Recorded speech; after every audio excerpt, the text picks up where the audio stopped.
The Arthur Duke did Blackwood not give Eleanor Sterling a ruined paper mill because he believed she could save it. He gave it to her because he wanted to watch it finish what he had started. Oakhaven's waterwheel stood silent. Its Hollander beater was locked with rust. Iron from an abandoned mine stained the river red, and Arthur Blackwood had already ordered every rag merchant in the district to refuse her the clean cotton a paper mill needed to survive. Then came his final insult. His men dumped tons of torn fishing nets into the yard, black with tar, stiff with salt, and foul enough that even the harbor workers had thrown them away. 6 families would lose their jobs and their homes if Oakhaven failed. Eleanor had 28 days before London tested paper for a major banking order. Arthur expected her to run out of money, then to run out of time, then, finally, to come back and beg. But after his carriage disappeared into the fog, Eleanor did something no one expected. She knelt beside the filthiest net in the yard, broke apart a crust of black tar, and found a long golden fiber underneath. She pulled. It bent. It tightened. It did not break. And in that moment, Eleanor realized the Duke might have made one very expensive mistake, because the thing he had thrown at her feet as garbage might be the only material in Oakhaven strong enough to save it. Arthur Blackwood waited until every worker in the Oakhaven yard had stopped pretending not to listen. The Duke stood beside a carriage clean enough to look misplaced among the mud, broken stone, and rust-streaked water. His boots had not touched the worst of the ground. One gloved hand held an iron key. With the other, he rested his cane against a heap of fishing nets so black with tar that rainwater gathered on them in oily beads. "Oakhaven is yours to manage," he said. Eleanor Sterling looked past the key toward the mill. The water wheel leaned over the channel without turning. 2 paddles had split near their ends. Through the open loading door, she could see the iron frame of the Hollander beater and the orange bloom of rust along its shaft. The stream beneath it carried a reddish stain from the abandoned mine upstream. Arthur let the key hang between 2 fingers. "Whatever profit you produce will belong to the mill. Whatever losses you create will belong to you." 6 worker families lived in cottages behind Oakhaven. Eleanor had passed them on the road in, roof patches, vegetable beds already stripped for autumn. A woman holding a baby had watched the Duke's carriage, with the expression of someone counting how many meals remained. Arthur turned slightly so the men beside the warehouse could hear him clearly. "No rag merchant under my contracts is to sell linen or cotton to Oakhaven." Silas Pike, the mill's former beater man, looked down. That was the real sentence. A paper mill could survive bad windows. It could survive a damaged wheel. It could even survive an owner with little money, if the machinery still had life in it. It could not make respectable paper without fiber. Arthur pressed the tip of his cane into the heap beside him. The tarred nets shifted with a wet, sucking sound. "These were refused at the harbor," he said. "You may consider them my contribution." One of his men laughed once, then stopped when Arthur did not. The smell reached Eleanor when the wind changed. Old salt, fish oil, tar, damp rope. Several nets had hardened into black folds. Others were soft enough to cling to one another like burned cloth. Arthur extended the key. For a moment no one moved. Eleanor took it. The iron was cold and heavier than it looked. 28 days, Arthur said. "The banking committee receives its final paper samples in London at the end of the month.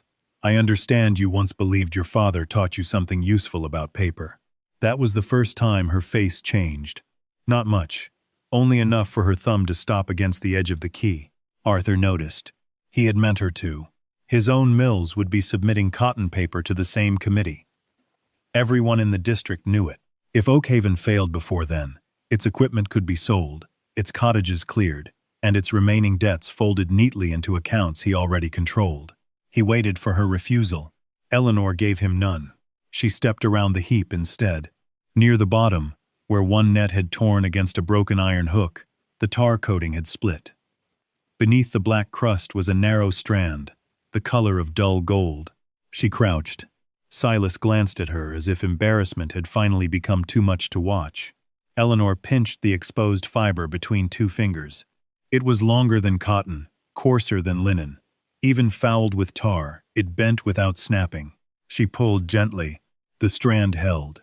Behind her, Arthur's carriage door closed. By the time the wheels began moving toward the road, Eleanor was no longer watching the Duke leave.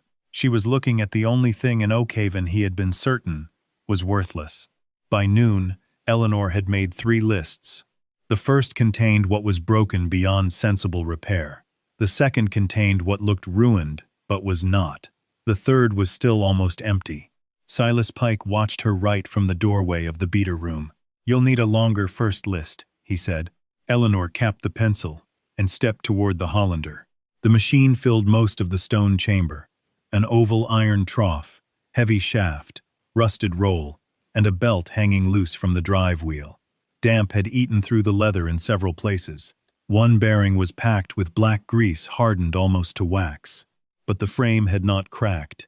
She scraped rust from the shaft with the edge of a small knife, then pressed her thumb against the exposed metal. Did it seize while running? Silas hesitated. No. They stopped using it after the spring flood. Then the shaft may be sound. That made him look at her properly for the first time. Eleanor moved to the roll. The blades were dull and orange, but none appeared broken. Repair would cost labor and oil, not a new machine. She added the Hollander to the second list. Outside, a boy was pulling something from the tarred nets. He was small enough to disappear behind the pile when he crouched. His coat had been repaired with 3 different fabrics, and one boot was tied at the ankle with cord. "Leave those," Silas called. The boy froze. Eleanor stepped into the yard. "What were you taking?" He opened his fist. A brass net weight lay across his palm. "Only this, miss." "What's your name?" "Jem." She took the weight, examined the green corrosion, then handed it back. "If you can remove metal without cutting the fiber, keep every piece you find. Put them in a bucket instead of your pocket." Jem stared at her. "Bucket pays by weight," she added. That was enough. He ran for one. Eleanor returned to the stream. The water looked worse close up. Red-brown sediment collected behind stones and along the wooden sluice. She filled 3 clear bottles, one directly from the channel, one from the settling trough beside the mill, and one from the old storage tank. By late afternoon, all 3 had formed rusty clouds near the bottom. Silas stood beside her as she held the clearest bottle toward the window. "That water made paper here for 30 years. It carried less iron 30 years ago. The mine is closed, which means no one is managing its drainage." She dipped a narrow strip of old rag paper into the bottle and laid it beside a dry control sample. Then, she repeated the test with fibers pulled from one of the fishing nets. They waited while Jem sorted brass weights outside, each one striking the bucket with a small metallic knock. The wet paper dried first. Brown marks appeared along its surface. Eleanor bent it. The sheet broke at the fold. Silas swore under his breath. She did not answer. She was watching the net fibers. Cleaned only with water, they were still buried beneath tar, but what showed through the coating was unusually long. She separated one strand with a needle and rolled it between damp fingers. Not cotton. Not ordinary flax. She pulled until the fiber tightened. It refused to part. "Where did these nets come from?" she asked. "Coastal salvage. Some from ships, some fishing boats." Eleanor looked toward the heap Arthur had left as a joke. Her father had taught her that old paper failed first, where its fibers had become short, brittle, or chemically damaged. These fibers had lived under salt, strain, and weather, and still resisted her hands. She cut a small sample and placed it on the table beside the broken paper strip. For the first time that day, Silas leaned closer without being asked. "Can you make paper from it?" "Possibly." His expression hardened again. "Possibly won't keep 6 families here." "No." She pointed toward the 3 bottles. "But neither will repairing the Hollander." The red sediment had settled into every one of them. Even if she freed the machine, cleaned the nets, and found enough fuel to boil them, Oakhaven would still feed contaminated water into every sheet it made. Eleanor looked from the bottles to the silent wheel. The mill did not have one failure. It had a sequence of them, and if she solved them in the wrong order, each repair would only destroy the next. Eleanor began with the machine because it was the failure everyone could see. For 2 days, Silas helped her free the Hollander shaft with lamp oil, heat, and slow pressure from an iron bar. They worked a few inches at a time. Rust cracked loose beneath the bearings. Jem carried away buckets of scale and brought back ash from 2 bakery ovens in the village. By the second evening, the roll turned. Not freely, but enough. Silas rested both hands on the frame. That is more movement than it has given us since spring. Eleanor looked at the heap of nets, waiting outside. Movement was not production.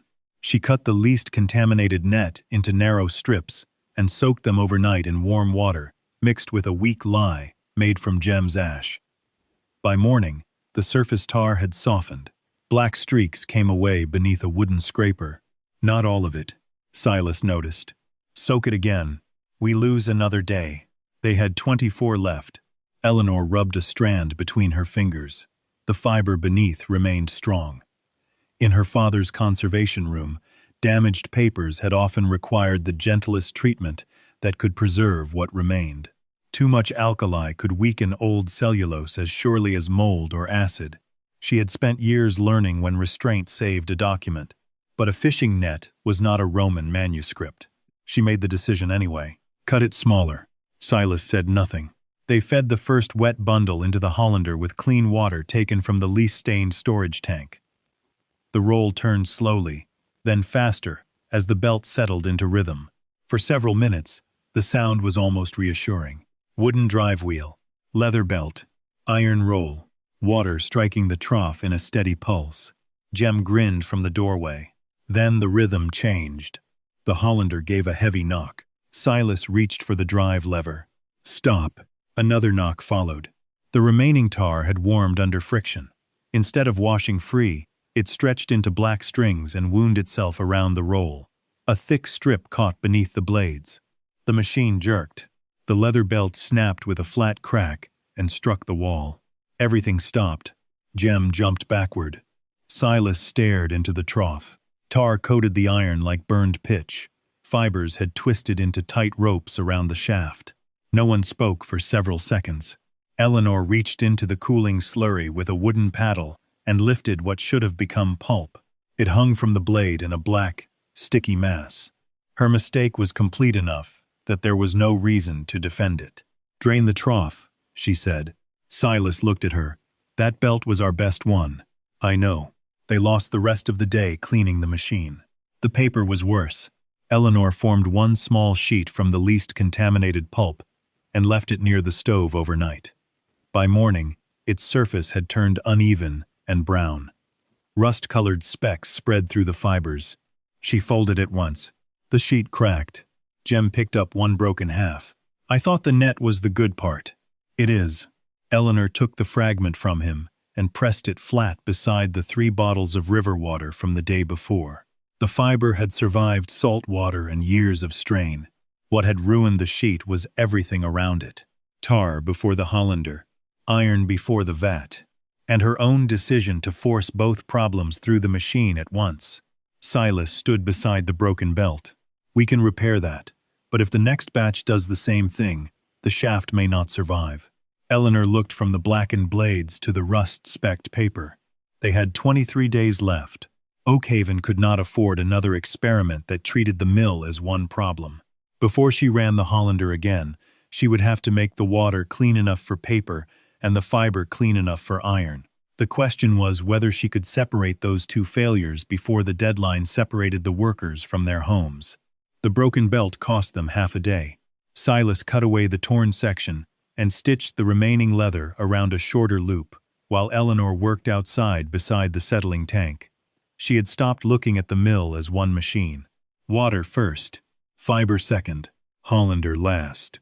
Jem returned before noon, carrying 2 sacks of bakery ash and a smaller sack of crushed limestone from the abandoned quarry above the village. Baker Holt says no more until Thursday. How much did you promise him? Nothing. Eleanor looked at him. Jem shrugged. I cleaned his oven pit. That mattered more than the ash itself. Arthur could control merchants who depended on large contracts. He could not easily control a boy trading labor for waste no one had bothered to price. Eleanor poured the limestone into the old settling tank in measured baskets and stirred the water with a wooden rake. The red cloud thickened first, which made Silas frown. You've made it worse. Wait, they did. By afternoon, a heavy rust-colored sediment had begun collecting at the bottom. The upper water cleared enough that Eleanor could see the iron band around the rake beneath the surface. She filled a glass bottle. No red haze formed immediately. It was not proof enough, but it was the first improvement Oakhaven had produced without damaging something else. The nets required more violence. Eleanor made a stronger lye from Jem's cleaner ash and heated it in one of the small iron vats, rather than risking the large boiling vessel. She cut only 20 pounds of netting for the first test. Silas watched the black coils sink. If this ruins them, we lose 20 pounds. And if you use the full vat, we could lose everything. That answer satisfied him. Steam gathered under the rafters. The tar softened into a dark film, then began releasing from the fibers in greasy ribbons. Eleanor stirred with a wooden pole, keeping the bundles moving so no section rested against the hot iron long enough to scorch. The smell drove Jem to the doorway. "Still want paying by weight?" Silas asked him. Jem covered his nose with his sleeve. More than before. After an hour, Eleanor hooked out one coil and carried it to the washing trough. Jem opened the sluice from the clarified tank. Cold water struck the net. Black residue streamed away. For several seconds, nothing seemed to change. Then the surface beneath it appeared. Gold-brown fibers emerged in long parallel strands. Silas reached down and separated one bundle. "Again," Eleanor said. They rinsed it twice more. When the water finally ran nearly clear, she twisted the fibers in her hands. They were rougher than linen and longer than any cotton rag she had worked with. Jem took one end. Eleanor took the other. They pulled. The bundle tightened between them. It did not break. Silas set down the awl he had been using on the belt. "How much of the heap is that?" "Enough to matter." He looked toward the Hollander. For 3 days, he had spoken about the machine as if it belonged to a dead mill. Now he crossed the yard, picked up the repaired belt, and said, "Then I'll have the roll aligned before dark." Eleanor said nothing. She placed the cleaned fibers in a separate wooden crate and marked the lid with charcoal. For the first time since Arthur had handed her the key, Oakhaven possessed something that had passed through a process and come out more useful than it entered. The next question was no longer whether the filthy nets contained workable fiber. It was what would happen when that fiber finally met clean water and a properly turning Hollander. The Hollander ran for 40 minutes before Eleanor allowed herself to believe the repair would hold. Clean water entered the trough in a thin, controlled stream. Silas kept one hand near the drive lever, while the washed fibers moved beneath the roll. This time there was no smell of heated tar, and no black thread winding itself around the shaft. Only the steady beat of iron, water, and fiber. The first pulp was wrong. When Eleanor lifted a screen through the vat, the long fibers gathered in ropes and left thin spaces between them. The sheet tore while she transferred it to the felt. She reduced the beating time. The second sheet held together but dried with a surface too coarse for clean printing. "Again," she said. Silas glanced toward the window. Daylight was already thinning. Each trial consumed fiber they had spent hours cleaning, and every hour of Hollander work meant more firewood, more lamp oil, and more wear on the repaired belt. They could not afford endless improvement. Eleanor changed one variable at a time. Less fiber in the vat. More water. A shorter pass under the roll. Jem recorded each batch number in charcoal on scraps of board because they had no paper worth wasting. By the 6th attempt, the pulp spread across the mold without gathering at the corners. Eleanor lifted it slowly. Water drained through the mesh. A pale cream sheet remained. Silas helped couch it between felts. They pressed it under the old screw press, changed the felts twice, then hung the sheet near the drying loft where warm air from the stove moved beneath the rafters.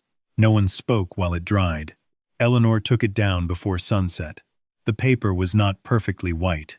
Arthur's mills would have rejected the color alone. She held one edge and gave the sheet a sharp shake. It answered with a clean crackle. Jem smiled. Eleanor folded it. Once, 5 times, 10. The crease whitened but did not split. She dampened another strip and pulled from both ends. It stretched slightly. It held. The next morning she carried 12 sheets to Matthew Vale, the printer who operated a narrow shop beside the market road. He had supplied labels and notices to Oakhaven years before the mill declined. Vale examined the color first. The Duke's paper is whiter. I didn't ask which was prettier. One corner of his mouth moved. He set type for a short line, inked the plate, and pressed the first sheet. The impression came away sharp. No feathering spread around the letters. He tried another, then a third. The surface needs refining, Vale said, but it takes ink. Would you put that in writing? He looked at her over the press. Arthur Blackwood buys twice what you do. I know. Vale studied the 3 printed sheets. Then he reached for his pen. That afternoon, Eleanor pinned his signed statement beside the production board in the beater room. 6 families gathered around it. No one celebrated. Silas simply erased the names of the 2 households that had planned to leave before the end of the week. For Eleanor, that mattered more than applause.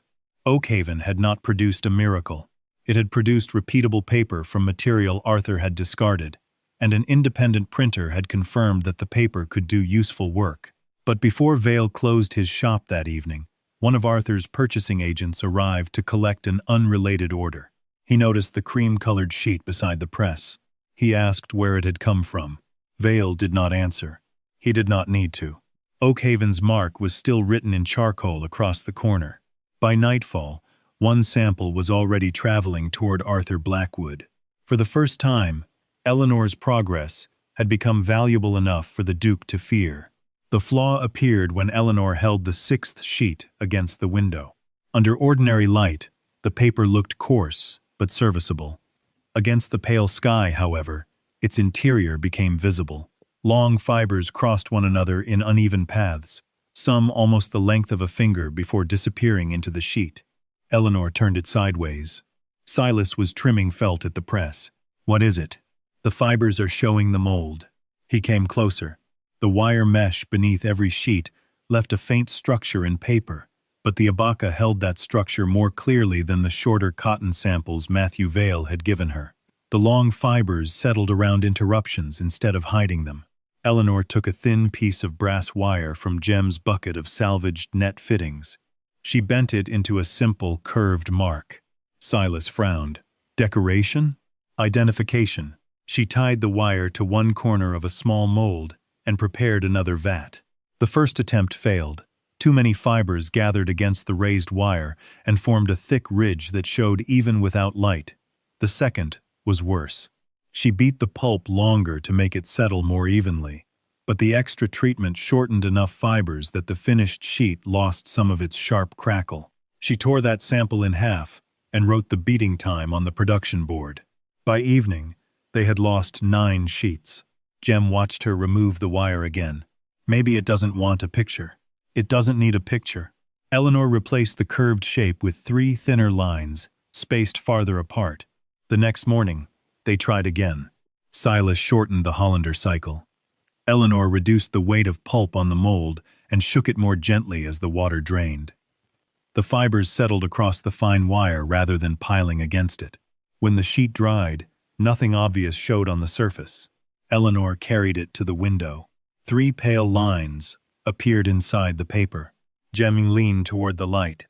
They weren't there before. They were. You simply couldn't see them. That mattered. Anyone could imitate a printed symbol if they owned a press and enough patience. This mark existed inside the sheet. To reproduce it cleanly, another mill would need the mold pattern, similar fiber behavior, and enough control over beating and forming to make the mark repeat across thousands of sheets. One successful sheet proved little. Eleanor made Silas repeat the process without her hands on the mold. Then one of the other workers did it. By the 3rd day, they had 12 sheets from 2 separate batches, carrying the same 3-line mark in the same corner. Not perfectly, but consistently enough to measure. That afternoon, a merchant named Charles Venn arrived in a hired carriage. He examined the paper, folded it, and held it toward the window. I can place this with private banks before London sees it. Eleanor said nothing. I would purchase the method outright. The fiber treatment, mold design, everything. Cash payment. The sum he named would have covered Oakhaven's immediate debts. Silas stopped working. Venn smiled. You could leave this place with more money than it deserves. Eleanor looked past him toward the yard. Jem was weighing another bundle of black net. Two women from the cottages were washing cleaned fiber. The Hollander was running behind the wall with a regular mechanical beat. Selling the method would save Eleanor. It would not save any of them. No. Ven's smile disappeared. You may not receive another offer. Then I'll need the mill to make one. He left before dusk. Eleanor pinned the 12 marked sheets beside Matthew Vale's printing statement. Oakhaven now had more than strong paper. It had a process another buyer wanted badly enough to purchase before the banking committee had even seen it. And somewhere beyond the valley, Arthur Blackwood was about to learn that the waste he had given Eleanor was no longer competing with his cotton on strength alone. By the beginning of the 4th week, Oakhaven had stopped working like a rescued mill and begun working like a real one. Silas divided the Hollander hours into fixed cycles. Eleanor weighed fiber before each charge instead of judging by sight. 2 women from the cottages handled washing. Another worker prepared felts and marked every batch with the hour it entered the press. Jem kept the ash supplies moving. That had become harder. Baker Holt suddenly had none to spare. Then a second bakery refused him. A cartman who had carried limestone to Oakhaven twice announced that his horses were committed elsewhere for the rest of the month. The reasons were always polite. The pattern was not. Arthur did not need to issue another public order. Men who depended on his contracts could understand silence. So Jem changed the route. Instead of collecting 2 large loads, he came back each day with smaller sacks from kitchens, brewers, and village ovens, too minor for Arthur's agents to watch. He traded labor when they would not take coin. Oakhaven lost efficiency. It did not lose supply. Eleanor accepted the cost. 3 days before the samples had to leave for London, the 3rd full production batch came off the drying racks. She selected 10 sheets from the beginning, middle, and end of each batch. 30 sheets. No favorites. They folded them wet. They pulled them dry. Matthew Vale printed on 6 chosen at random. Then Eleanor held every sheet against the same window. The 3-line mark appeared in the same corner. Silas stood beside the table, arms crossed. That enough? For one good batch, yes. There are 3. That is why it matters. The first success might have been luck. The second might have been careful hands. 3 batches meant process. Eleanor wrote the beating times, fiber weights, water volumes, pressing intervals, and failures into the production record. For the first time, someone other than her could follow Oakhaven's method and expect something close to the same result. That evening, the cottages were warmer than they had been when Arthur first brought her the key. No one had become rich, but no one was packing to leave. Silas had begun training a younger worker on the Hollander controls. Jem had acquired a second bucket and now complained when anyone mixed brass fittings with iron. The mill had moved beyond survival, which was why the next blow came differently. Just after midnight, Jem hammered on Eleanor's door. She found him barefoot in the yard, pointing toward the head race. The water had changed. Under lantern light, the surface carried black patches that spread slowly against the stones. A heavier red-brown stain moved beneath them. The smell arrived a moment later. Tar. Not the old harbor smell clinging to salvaged nets. Fresh tar. Silas came running from the cottages and lowered a lantern toward the channel. Close the gate. 2 men pulled the sluice shut. Too late. Dark water had already entered the first settling tank.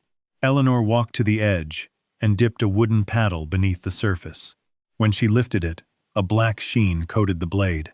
Behind her, the Hollander was silent. 3 proven batches stood stacked in the drying room. The final sample run had been scheduled for dawn. Silas looked upstream. That didn't come from the mine. Eleanor knew. Iron was Oakhaven's old problem. This one had been delivered, and whoever had sent it had finally understood exactly what the mill could not operate without. By dawn, the first settling tank was useless. A black film clung to the stone walls above a layer of red sludge, and every bucket drawn from it carried the smell of pitch. Eleanor ordered the inlet sealed and marked the tank with chalk so no one would use it by mistake. Silas looked toward the drying room. We have the earlier batches. Not enough for the full submission. The banking committee required samples from the final production run, accompanied by sheets from previous batches. Eleanor had planned that deliberately. One perfect bundle could be dismissed as selection. A final run made under ordinary working conditions would prove Oakhaven could repeat what it had made. Now, ordinary conditions no longer existed. They had less than a day. Eleanor counted the clean water still held in the upper storage cistern. Not enough for a normal run. Enough for a small one. "Drain the washing troughs," she said. "Save every gallon that has not touched the headrace." Jem and 2 workers carried buckets while Silas isolated the Hollander feed. The clean reserve was divided with chalk marks on the cistern wall. Washing, beating, mold vat. Nothing extra. No second attempt. The remaining fiber had already been stripped of tar. Eleanor rejected every bundle that smelled even faintly contaminated and reduced the charge by nearly half. Silas watched her weigh it. "That gives us fewer sheets. It gives us sheets we can trust." The Hollander began turning. For 28 minutes the mill ran on stored water, while the polluted stream moved uselessly beyond the closed sluice. Then another problem appeared. The water saved for washing had carried more mineral stain than Eleanor realized. Not enough to weaken the fibers, but enough to tint the pulp. The first sheet came from the mold gray. Not cream, ash gray. Jem stared at it. "Can we bleach it?" Eleanor looked at the remaining hours. Bleaching meant chemicals they did not have, more washing water they could not spare, and another treatment that might weaken the very fiber they intended to prove superior. No. Silas turned the sheet toward the window. The 3-line mark was still there. Eleanor folded the damp corner once, then again. It held. She tore a narrow test strip from the edge and pulled until the muscles tightened in her fingers. The strip resisted. Ugly paper. Sound paper. For months, Arthur's Mills had trained buyers to associate whiteness with quality. Eleanor had been trying to approach that standard, even while building something mechanically different. The poisoned water had removed the choice. "Make the rest gray," she said. Silas looked at her. "All of it?" "All of it." They stopped wasting time trying to improve the color. Instead, Eleanor recorded exactly how much water remained, how long the fibers were beaten, and which mold produced each sheet. She selected samples without choosing the cleanest-looking ones. By afternoon, 24 ash-gray sheets lay between fresh felts. At dusk, Matthew Vale arrived to print the final test strip. The ink held. The mark held. The wet fold held. Eleanor placed one of Arthur's white cotton samples beside the gray sheet. His looked expensive. Hers looked unfinished. Jem frowned at the difference. "They'll see his first." "Yes. And ours looks like that." "Yes." He waited for her to say something comforting. She did not. "If they judge color," Eleanor said, "we lose." She wrapped the gray sheets with samples from the 3 earlier batches, Vale's printing statement, and the production records Silas had helped keep. Then she tied the bundle closed. No new experiment remained. No hidden reserve of clean water. No time to make Oakhaven look respectable. The mill had given her its final answer, and it was gray. Eleanor placed the package beside the iron key Arthur had handed her 28 days earlier. Tomorrow, she would carry both to London. If the committee wanted beautiful paper, Arthur Blackwood would win. If they were willing to test what paper could survive, he would finally have to compete with the thing he had thrown away. Arthur Blackwood's paper was already on the table when Eleanor entered the testing room. It was exactly what she expected. White, smooth, uniform. 6 bundles sat beneath the tall windows, each tied with blue ribbon and stamped with the mark of one of Arthur's mills. Beside them, Eleanor's ash-gray sheets looked like wrapping paper left too close to a stove. Arthur glanced at the bundle once. His expression barely changed. "You came." Eleanor placed Oakhaven's production records beside the samples. So did the paper. The committee consisted of 5 men, 2 bank officers, a printer, a paper examiner, and a clerk who recorded every result. Eleanor recognized none of them, which relieved her. No sympathy, no history, only proof. The examiner began with appearance. Arthur's sheets received the higher mark. Then came printing. Both papers held the impression cleanly. Then wet folding. Each sample was numbered before being taken from its bundle. Eleanor was not permitted to select the sheets herself. She watched Arthur realize why that mattered. The clerk submerged the first pair, lifted them after the same interval, and folded each across the center. Once, twice, again. The cotton sheet softened quickly along the crease. On the seventh fold, fibers began lifting from the surface. The Oakhaven sheet darkened with water but remained whole. The examiner changed samples. Same result. A third pair produced a smaller difference, but still favored Oakhaven. Arthur spoke for the first time. The color indicates contamination. It indicates the final batch was made without bleaching, Eleanor said. Why? Because bleaching would have consumed water we did not have, and risked weakening the fiber. One committee member looked up. You submitted knowingly discolored paper? Yes. Arthur almost smiled. Then the examiner moved to tensile testing. Dry strips were cut to equal width and loaded into the same weighted apparatus. The white cotton failed first. The gray strip stretched. The weight increased. It held longer. Not forever. Only longer. That was enough. The room changed after that. Not dramatically. The questions became more precise. How many batches? 3 earlier. 1 final. How many operators? 4 trained on forming. 2 on washing.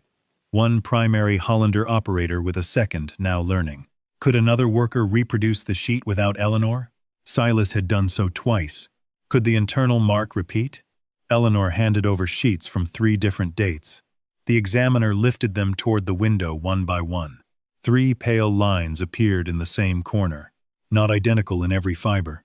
Identical where identification mattered. Matthew Vale's signed printing statement was entered into the record.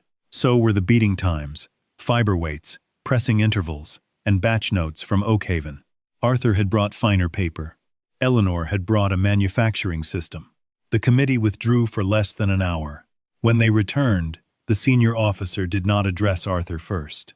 Oakhaven will receive a trial order. Eleanor kept both hands on the back of her chair. 12,000 sheets, delivery in scheduled lots, advance payment against production, subject to inspection. Jem would have grinned. Silas would have asked how soon the Hollander needed to start. Eleanor only nodded. Thank you. Across the table, Arthur's face remained controlled, but his gloved hand had closed around the ribbon from one of his unused bundles. The officer continued. The advance should be sufficient for ordinary production improvements, assuming the mill's title and liabilities permit them. There it was, the one part Arthur still controlled. Oakhaven's mortgage, the sterling debt he had acquired before giving her the mill.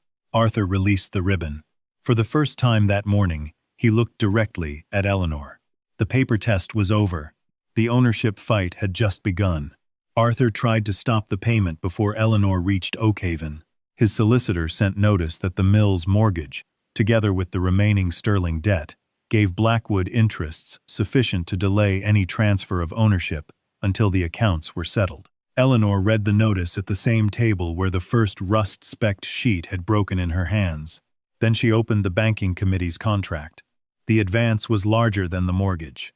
Not by much. Enough. She paid the debt first. The decision left almost nothing for comfort. The roof over the drying loft still leaked. 2 cottage chimneys needed rebuilding before winter. The Hollander belt would not survive another season. But Arthur no longer held Oakhaven by the throat. 3 days later, the release arrived bearing his solicitor's seal. Silas read it twice. So it is yours? Eleanor looked toward the wheel turning outside. Yes. She spent the next week proving what that answer meant. The 6 households received written wage rates instead of promises tied to future profit. Silas became superintendent of the beater room, with authority to shut the Hollander down whenever maintenance required it. 2 younger workers began training beneath him. Jem received his first regular wage on Saturday. He counted the coins twice. You have overpaid me. I have not. I used to get less for a week. That is not the same thing. She also put his name on the training list. He stared at that longer than he had stared at the money. The first portion of the bank advance that remained after debt and wages did not buy new windows or paint for the office. It went into water. They enlarged the settling system, built a bypass channel, and added a covered storage cistern high enough to keep several hours of clean reserve above the mill floor. Silas approved. That is a very expensive way to make sure one man cannot ruin our morning. One man already did. They did not need to say Arthur's name. Jem had seen the cart near the upstream road on the night the water turned black. A carrier from Kendall later admitted hauling sealed tar barrels for one of Blackwood's agents. The same agent had purchased waste blood from a slaughter yard 2 days earlier. None of it sent Arthur to prison. It did something more believable. The banking committee suspended his firm from the trial order while the contamination complaint was investigated. 2 merchants who had depended on his rag association began buying independently rather than risk being tied to the inquiry. Then came the contracts he could no longer replace. Arthur sold a warehouse interest before Christmas and withdrew from one regional collection agreement to cover obligations elsewhere. He never came to Oakhaven to apologize. Eleanor preferred it that way. By early winter, the first bank shipment left the mill in sealed wooden cases. 12,000 sheets had seemed impossible when the waterwheel stood still. Now the order was divided into lots, each marked by date, batch, operator, and inspection result. The paper remained slightly gray. No one at Oakhaven tried to hide it. What mattered was that every bundle behaved like the one before it. On the morning the final lot was packed, a wagon arrived from the coast, carrying another load of discarded fishing net. The driver looked embarrassed. Sorry about the state of it. A new worker reached for the worst coil and dragged it toward the rubbish pile. Not there, Eleanor said. He stopped. The net was black with tar and stiff with dried salt. For an instant, the yard looked almost as it had 28 days earlier. Eleanor stepped forward, found a torn edge, and pulled one narrow golden fiber free. It bent around her finger without breaking. She placed the coil on the weighing platform. Jem moved the balance weight until the beam settled. 43 pounds, he said. Eleanor wrote the figure into the purchasing book. Then she wrote the price. Outside, the water wheel turned with a steady wooden rhythm. The thing Arthur Blackwood had once thrown at her feet as filth was no longer refuse. At Oakhaven, it had a weight, a use, and a value that could be counted.